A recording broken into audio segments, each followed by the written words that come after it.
Have you ever felt like navigating your local town rules is kind of like trying to solve a puzzle? What happens when a rule that's meant for the whole community just doesn't quite fit your specific situation? Well, that's exactly what we're going to get into today. We're taking a look at a really important but often misunderstood part of local government, the Zoning Board of Appeals. Okay, let's dive in.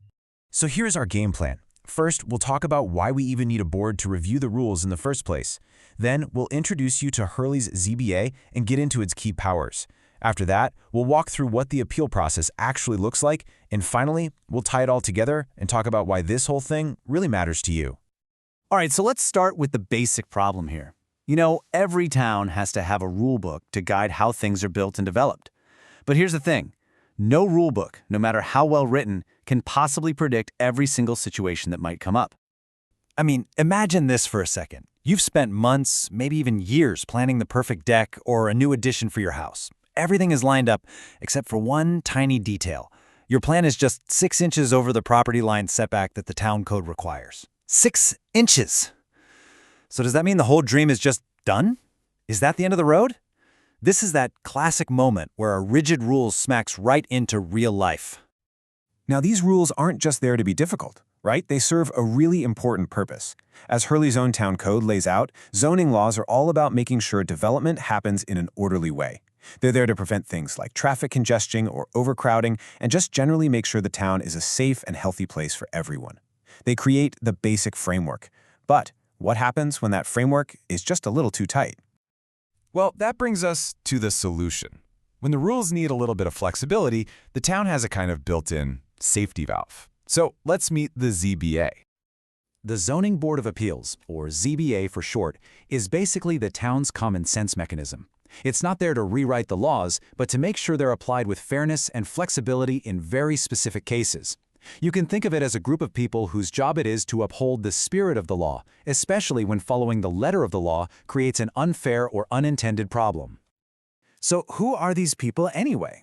Well, according to town law, the Hurley ZBA is made up of 7 of your fellow citizens. They're appointed by the town board. But here's a really key detail that ensures they're impartial. A member of the ZBA is not allowed to also be on the town board. This is huge because it creates a separation between the people who make the rules and the people who review how those rules are applied. For you, that means you get a truly independent body for a second opinion. So, now we know who they are. Let's talk about what the ZBA actually does.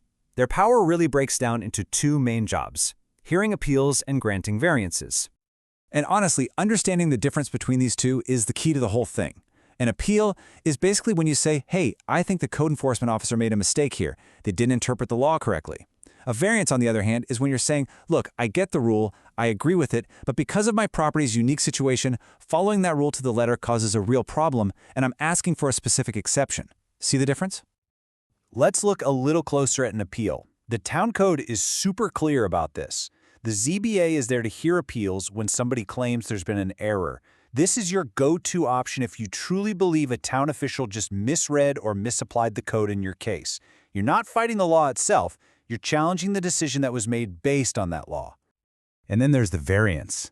Remember our deck that was 6 inches over the line? This is the path you'd take for that. But you have to prove a genuine hardship. And that usually means there's something unique about your property itself, like it's on a really steep hill or it's a weird pie-shaped lot that makes following the rule impossible. It can't be a hardship you created yourself, and it can't just be because you'd prefer it that way. The ZBA has to weigh your individual problem against the good of the community. Okay, so you think the ZBA is your next step. How does it all actually work? Let's walk through the process. Well, the process laid out in the code is actually pretty straightforward. First, you file a formal written notice of your appeal. Now, the most important part here is the timing. You have to do this within 30 days of the decision you're fighting. That's a hard deadline.